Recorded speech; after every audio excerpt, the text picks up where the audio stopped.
নমস্কার। আজকের আমাদের আলোচনার বিষয় মিস্টেরিয়াস প্ল্যানেট। কি মিস্টেরিয়াস প্ল্যানেট? কেতু। কেতু একটা মিস্টেরিয়াস প্ল্যানেট, কারণ এ কখন কি করে, কিভাবে কোন ঘটনা ঘটায় আমরা আগে থেকে কিচ্ছু তার আন্দাজ করতে পারি না। তো এখন জানব যে জন্মকুণ্ডলিতে কেতু আপনার শুভ না অশুভ। আপনারা সকলেই জানেন যে রাহুর মতো কেতু এটাও কিন্তু রাহুর একটা অংশ, মানে মস্তিষ্কের দিকটা হচ্ছে গলা থেকে মাথা পর্যন্ত রাহু, আর গলার নিচ থেকে পুরো শরীরটা হচ্ছে কেতু।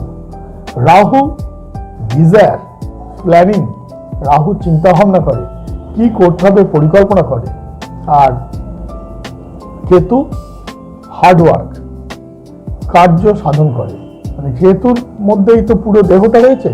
আমাদের মাথা প্ল্যানিং করে, মাথা আমাদের চিন্তা ভাবনা করে, মাথা কি করব সেইটা নিয়ে ভাবনা চিন্তা করে। আর আমাদের হাত পা শরীর এইগুলো কিন্তু আমাদের কাজে লাগে। আমরা কিন্তু হার্ডওয়ার্কের মাধ্যমে সেই যে চিন্তা ভাবনা সেটাকে আমরা পারফর্ম করি।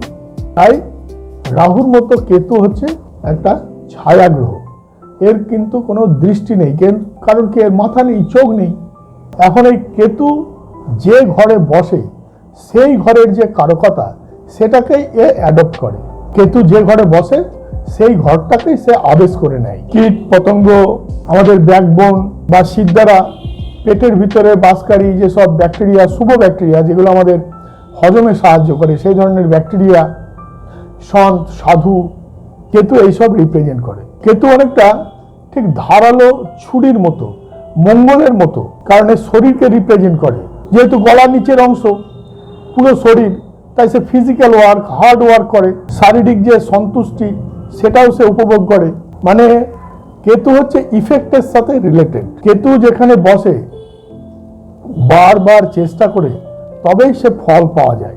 আবার কেতু থেকে মামাবাড়ি সম্বন্ধীয় যেসব ইনফরমেশন সেগুলো পাওয়া যায়। কেতু থেকে বোঝা যায় যে মামাবাড়ির সাথে সম্পর্ক কেমন বা কেমন অবস্থায় তারা রয়েছে, তাদের মানে আর্থিক অবস্থাটা কেমন, তারা ধনী না, তারা কি অবস্থায় যাচ্ছে, বা মামা বা দিদার সাথে আপনার রিলেশনটা কেমন হবে।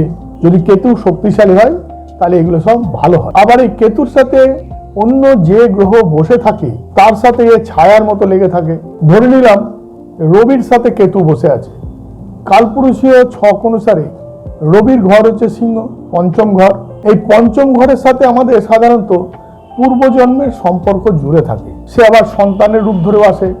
তো সন্তানের কেমন সন্তান আপনি লাভ করবেন, সেই সন্তানের দ্বারা সেই সন্তান কতটা প্রতিষ্ঠা লাভ করবে, মানে কেমন হবে, সে ধার্মিক হবে না কেমন হবে, এই সব কিছু কিন্তু এই পঞ্চম ঘর থেকে কিন্তু তার ধারণা পাওয়া যায়। কেতু যদি পঞ্চম ঘরে বসে থাকে তার মানে ধরে নিতে হবে যে পূর্বজন্মে আপনার সন্তান কোনো সাধু বা সন্ত বা কোনো ধর্মীয় যারা কাজের সাথে যুক্ত সেই ধরনের কোনো ব্যক্তি সে ছিল। আর এই জন্মে সে ভগবানের সেই আশীর্বাদ নিয়েই সে এসেছে। তার মধ্যে এই যোগসূত্রটা কিন্তু থাকবে।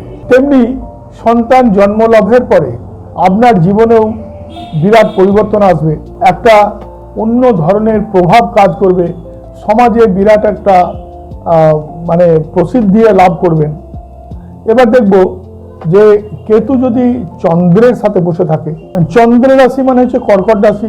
চন্দ্রের সাথে বসে থাকলে সে কি চাইবে? মাকে সুখী করতে, মায়ের সাথে সম্পর্কযুক্ত হবে।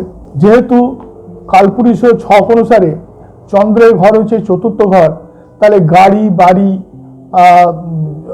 জমি জায়গা, সম্পত্তি, রিয়েল এস্টেট এইসব কারক বোঝায়। তাহলে এইসব সম্বন্ধীয় চিন্তা ভাবনা, এগুলো কি করে আপনার মানে লাভ করা যায়, বা কি করে থাকলেও কি করে সেটাকে আরো কোয়ালিটেটিভ করা যায়, সেই সব চিন্তা ভাবনা আসবে। সেই সাথে চন্দ্র কিন্তু আরাম দেয়, কমফোর্ট দান করে। তবে সাধারণত যাদের কেতুর সাথে চন্দ্র থাকে তারা বাড়ি থেকে দূরে থাকে অথবা বিদেশে থাকে, সেখানে গিয়ে তারা সফলতা অর্জন করে। এরা মানে যে জিনিসগুলো আকাঙ্ক্ষিত, মানে বাড়ি গাড়ি সম্পদ যেগুলো বললাম, এই বাড়ির সুখ, গৃহ সুখ, নিজের মায়ের কাছে থাকার যে সুখ, সেই সুখ থেকে কিন্তু এরা বঞ্চিত হয়। মায়ের সাথে তীব্র যোগাযোগ থাকে, কিন্তু মায়ের কাছে এরা থাকতে পারে না। আবার যদি চন্দ্র পীড়িত হয়, ম্যালিফিক কোনো গ্রহ দ্বারা যদি সে অ্যাফিলিয়েটেড হয়, সেক্ষেত্রে দেখা যায় হয়তো তার মা জীবিতই থাকে না। যদি কেতু মঙ্গলের সাথে থাকে, দেখুন মঙ্গল মানেই কি? পরাক্রম, মঙ্গলই মানে সাহস, মঙ্গলই মানে বীরত্ব, এইসব জিনিসগুলো আমরা মঙ্গল থেকে পাই। তাহলে মঙ্গলের সাথে যদি কেতু বসে থাকে, তাহলে কি হলো? কেতু নিজেই সে মঙ্গলের মতো আচরণ করে, তাহলে দুটো মঙ্গল হয়ে যাচ্ছে একসাথে। আমরা জানি মঙ্গলের রাশি হচ্ছে মেষ বা বৃশ্চিক। তাহলে মেষ বা বৃশ্চিকে যদি কেতু থাকে, বা যদি কেতু মঙ্গলের সাথে জুতি তৈরি করে, তাহলে সেই সমস্ত লোকরা না ভীষণ ভায়োলেন্ট হয়। যেটা বললাম যে দুটো মঙ্গল হয়ে যাচ্ছে, ভীষণ ভায়োলেন্ট, মানে তাকে কোনো কিছু বলাই যায় না, সঙ্গে সঙ্গে সে রিয়াক্ট করে, দুমদাম হাত উঠে যায়, মানে কিছু বললেই রেগে যায়, মানে মারতে শুরু করে দেয়। এইরকম ধরনের আচরণ তাদের মধ্যে কিন্তু দেখা যায়। ভীষণ টেম্পটেড, ভীষণ রাগী, প্রত্যেকটা কথায় প্রত্যেকের দোষ ধরে, তোমার এটা ভালো না, তোমার ওটা ভালো না, এইসব। এই ধরনের যাদের জন্মকুণ্ডলিতে দেখা যায়, তারা সাধারণত পুলিশের বড় পদস্থ কোনো কর্মচারী বা আর্মির কোনো বড় অফিসার, কমান্ড্যান্ট, এয়ার বা নেভি যে আছে সেখানে কোনো বড় পদে সে রয়েছে, মানে সবসময় কমান্ডিং করে, মানে মানে নিজে কমেন্ট ছাড়া থাকতেই পারে না, সবসময় নির্দেশ দিচ্ছে। আবার যদি কখনো কোনো মেয়ের চার্টে কেতু মঙ্গল একসাথে থাকে বা কেতু মঙ্গলের ঘরে থাকে, সেক্ষেত্রে দেখা যায় সেই মেয়ে মানে রিলেশন করতেই পারছে না। তার যদি বিবাহ হয়ও, সে বিবাহ তার মানে সুখের হচ্ছে না, সবসময় ভায়োলেন্ট, কথায় কথায় সে খুঁত ধরে, ফলে অনেক সময় তাদের বিয়ে ভেঙেই যায়।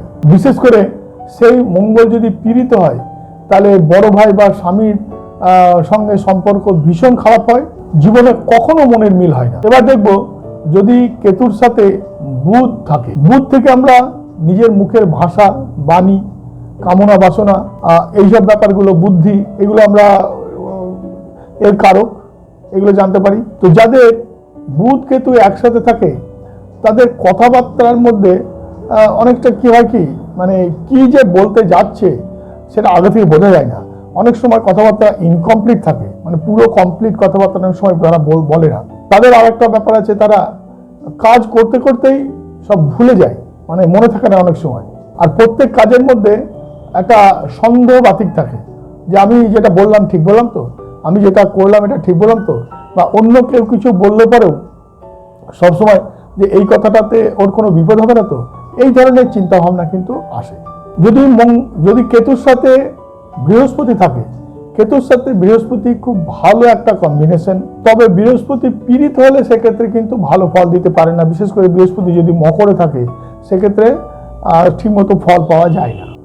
ধনু বা তবে কেতু যদি ধনু বা মিনে থাকে, তাহলে সে গুরুর মতো পাশে থাকে, গুরুর মতো কাউকে সে পাশে পায়, যাকে সবসময় তাকে প্রত্যেকটা কাজে পরামর্শ দেয়, প্রত্যেকটা কাজে তাকে সঠিক দিক নির্দেশ করে। কোনো টিচার বা ধর্মগুরু বা বড় ভাই, এই ধরনের লোক দেখা যায় যে তার সাথে আছে, তাকে রাস্তা দেখাচ্ছে। যদি কেতু শুক্র এক ঘরে থাকে বা এক জায়গায় থাকে, এই জুতি যাদের হয়, তারা কোনো জিনিসের পরোয়া করে না।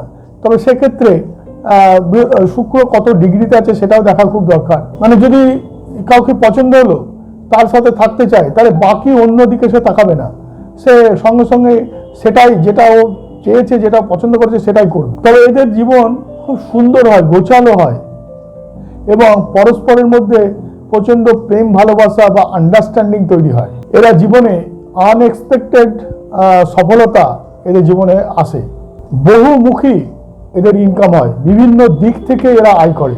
হয়তো দেখা যাচ্ছে বড় বড় ফ্র্যাঞ্চাইজির সাথে এরা যুক্ত হয়ে যাচ্ছে, মানে হঠাৎ করে বিরাট বড় জায়গায় পৌঁছে যাচ্ছে।